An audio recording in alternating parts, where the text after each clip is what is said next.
मकुन gene हाराए pacer के रोजे जिदाश तजदराए बसर तकब्बुर जिदाना बुअदना पसंद गरीब आयात ईमाना जी होशेमन तकब्बुर आजाजिल राखार कर्द बसुंदान लानत गिरफ्तार कर्द। कवि शेख सादी रहमातुल्लाहि आलाइहि বলেন, এ পৃথিবীর মানুষেরা অহংকার করিও না, অহংকার করিও না। অহংকার করার মতো তোমার কাছে কিছু নাই। তোমার শুরুটা ছিল নাপাক পানি। আউয়ালুকা নুতফাতুন কাযিরাতুন ওয়া আখিরুকা আনতা জিফাতুন মাদিরাতুন ওয়া আনতা ফীমা বাইনাহুমা তাহমিলু আযরাতান। তোমার শুরুটা ছিল তুমি নাপাক পানি, মাঝখানে তুমি বেঁচে আছো, তোমার পেটের মধ্যে কিছু নাপাক নিয়ে তুমি চলাফেরা করতেছো। আবার যখন তুমি মারা যাবা, তোমার ভিতর থেকে যখন রুহুটা বের হয়ে যাবে, ওই সময় তুমি গলে পচে একটা দুর্গন্ধময় লাট ছাড়া তোমার আর কোনো অস্তিত্ব নাই। কি বলেন? মানুষ মারা যাওয়ার পরে যদি 2 দিন রাইখা দেন, কি থাকবে? দুর্গন্ধ ছাড়া কিছু পাওয়া যাবে খুঁজলে? আজকে আমি আপনি যদি মারা যাই, 2 দিন যদি আমাদেরকে দাফন না করে রেখে দেওয়া হয়, তাহলে দুর্গন্ধে আমাদের আশপাশে কেউ আসতে যাবে না, পোকামাকড়ও আসতে যাবে না। এই হলো আমাদের অস্তিত্ব, এই হলো আমাদের বড়াই করার মতো বিষয়। এই জন্য কবি শেখ সাদি রহমাতুল্লাহি আলাইহি বলেন, নাশায়াদ বনি আদম খাকে জাদ কে দরসের কুনাত কি বুরু তন্দিও বাদ তোরা বাচুনি স্তন্দিও সিরকাশি না পিন্দারাম আজ খাকি আজ আতশি। মাটির তৈরি মানুষকে যখন আমি দেখি, তার ভিতরে অহংকার বাসা বাঁধতে শুরু করেছে। আমি বিশ্বাস করতে পারি না, অনুমান করতে পারি না তুমি কি মাটির তৈরি মানুষ না তুমি আগুনের তৈরি অন্য কিছু। কারণ মাটির স্বভাব হলো নিচের দিকে থাকা, তুমি নিচের দিকের থাকার স্বভাব নিয়ে কেমনে শুধু উপরের দিকে লাফাও? মাটির স্বভাব কিসের মধ্যে? মাটির স্বভাব আমাদের মধ্যে থাকতে হবে। মাটিতে আমরা গাছ লাগাই, গাছ হয়। মাটিতে আমরা যা দেই সে গ্রহণ করে। মাটি কোনোদিন আমাদের সাথে প্রতিবাদ করে না, আমাদের উপরে কোনোদিন চড়াও হয় না। মাটি যদি আমাদের মতো শক্ত হতো, মাটিতে কোনো ফসল উৎপাদন হতো না। কথা বলেন ঠিক কিনা? এই জন্য মুসলমানের একটা সিফাত হবে, মানুষ মাটির তৈরি, মাটির একটা বৈশিষ্ট্য তার থাকা দরকার। কবি শেখ সাদি রহমাতুল্লাহি আলাইহি আগের সেই কবিতার মধ্যে বলছেন, তাকাব্বুর মাকুন জিনহা রায়ে পাসর, এ বৎস তুমি অহংকারকে মনের মধ্যে স্থান দিও না। কারণ অহংকার করা এটা জ্ঞানীদের কাজ নয়, এটা হলো মূর্খদের কাজ, এটা হলো অভদ্র ব্যক্তিদের কাজ। জ্ঞানীদের কাজ অহংকার করা নয়। তুমি কিসের অহংকার করবা? তুমি লক্ষ্য করলে দেখো নাই, আজাজিল থেকে সেই ইবলিসে পরিণত হয়েছে এই অহংকার করার কারণে। কথা ঠিক কিনা বলেন? কি করছিল আল্লাহ তাআলা যখন আদম আলাইহিস সালামকে সবকিছুর নাম শিক্ষা দিয়া, ও আল্লামা আদম আল আসমা আকুল্লাহা সুম্মা আরাদাহুম আলাল মালাইকা, ফেরেশতাদের সামনে যখন পেশ করলেন, তখন বললেন তোমরা সকলেই কি করো? সিজদা করো। ফাসাজাদাল মালাইকাতু কুল্লুহুম আজমাউনা ইল্লা ইবলিস। আল্লাহ পাকের এই অর্ডার পালন করে সেদিন সকল ফেরেশতারা আদম আলাইহিস সালামকে সম্মানের সিজদা জানালো, কিন্তু ইবলিস একজন সিজদা করলো না।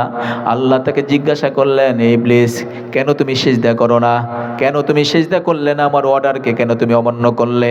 ইবলিস ডাক দিয়ে বলে, খলাকতানি মিন নার ওয়া খলাকতাহু মিন তিন। আয় আল্লাহ তাআলা আমারে বানাইছো আগুন দিয়া, আর ওনারে বানাইছো মাটি দিয়া। আগুনের স্বভাব হলো উপরের দিকে থাকা, মাটির স্বভাব নিচের দিকে থাকা। আমি উপরের স্বভাব নিয়ে নিচের দিকে মাথা নত করতে পারবো না। বলেন নাউজুবিল্লাহ। তাহলে আমি বলতেছিলাম যে আমাদের অন্তরের মধ্যে রোগ হইতে পারে কয়টা? 10টা। 10টা রোগের মধ্যে থেকে একটা রোগ সম্পর্কে একটু আমরা আলোচনা করলাম। এতে কি বোঝা গেল? এরকম মারাত্মক মারাত্মক 10টা রোগের যে কোনো একটা রোগ যদি আমাদের কাউকে হামলা করে, আক্রমণ করে, আমাদের বাঁচার কোনো কায়দা আছে বলেন? এই জন্য অন্তরের রোগ থেকে পরিশুদ্ধ না হয়ে আমাদের নামাজে কি হবে, রোজাই কি হবে, হজই কি হবে, যাকাতি কি হবে, আত্মাকে পরিশুদ্ধ না করা পর্যন্ত জান্নাতের টিকিট পাওয়া সহজ নয়। কথা বলেন ঠিক কিনা? আচ্ছা, 10টা দোষ বাদ দিবেন, 10টা গুণ অর্জন করতে হবে। কয়টা গুণ? কয়টা গুণ? সময় তো লম্বা পাবো না, সেই জন্য একটু সংক্ষেপ করে বলতেছি। কবি বলেন, খাহি কে শাওয়ি বেমানজিল করিব মুকিম দাচিস বেনফসে খুদ ফরমা তালিম সবর ও শুকর ও কিনাআত ওয়া ইলমু ইয়াকিন তাফউইজ ওয়া তাওয়াক্কুল ওয়া সিদক ওয়া রিজা ওয়া তাসলিম। কবি বলেন, তুমি যদি তোমার অন্তরকে রোগ মুক্ত করে 10টা গুণ যদি তুমি অর্জন করতে চাও, এর মধ্যে থাকতে হবে তোমার সবরের গুণ। কিসের গুণ? সবরের গুণ, 2 নম্বর শুকরের গুণ, অল্প তুষ্টির গুণ, আল্লাহর পরিচয়ের গুণ, আস্থার গুণ, আল্লাহর উপর নির্ভরতার গুণ, আল্লাহর উপরে ভরসার গুণ, আল্লাহর সন্তুষ্টির গুণ, আত্মসমর্পণের গুণ, সত্যবাদিতার গুণ। এই গুণগুলা যখন তোমার মধ্যে ঢুকবে, দোষগুলা যখন তোমার মধ্য থেকে বের হয়ে যাবে, তখনই তুমি আল্লাহ পাকের বিচারে একজন সত্যিকারের মানুষ। কথা বলেন ঠিক কিনা? আমরা রোগ সম্পর্কে দেখলাম, একটা রোগ থাকলে কি ক্ষতি, এই গুণগুলার মধ্যে 2-1টা থাকলে কি উপকার সেটা শুনবেন না? গুণগুলা থাকলে কি উপকার?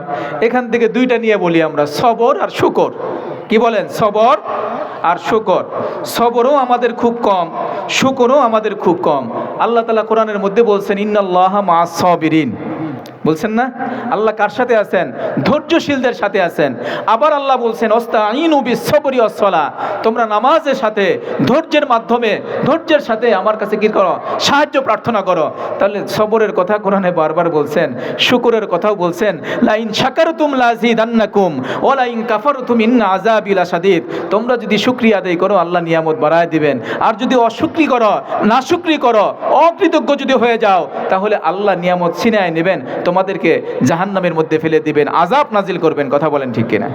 সম্মানিত হাজিরিন, শুকরের গুণ আমাদের থাকা দরকার, সবরের গুণও আমাদের থাকা দরকার। এক মহিলা তার স্বামীকে ডেকে বলতেছে, স্বামী তুমিও জান্নাতি আমিও জান্নাতি। কি বলে?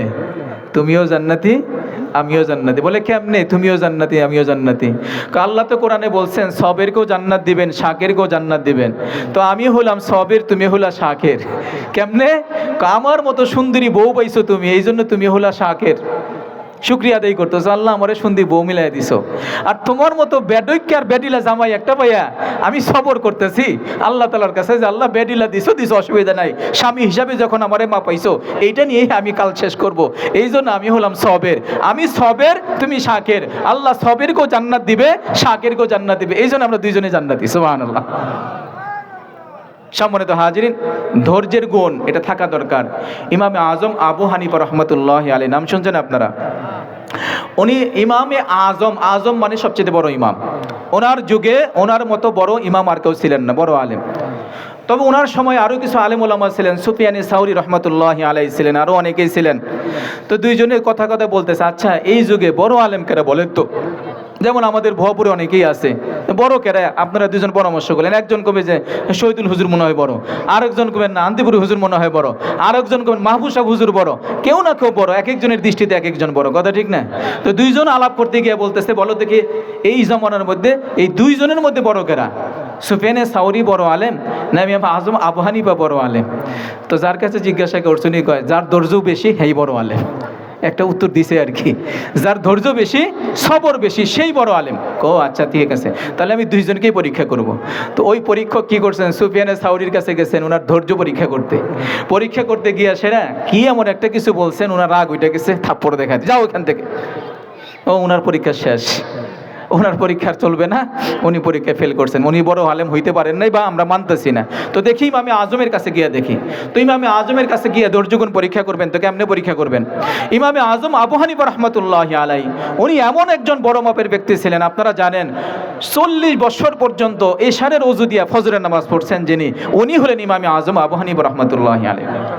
মানুষ অজু করলে অজুর পানির ফোঁটার সাথে কোন গুনাহটা তার ধুয়ে যাইতেছে এটা যিনি বলতে পারতেন, তিনি হলেন ইমাম আজম আবু হানিফা রাহমাতুল্লাহি আলাইহি।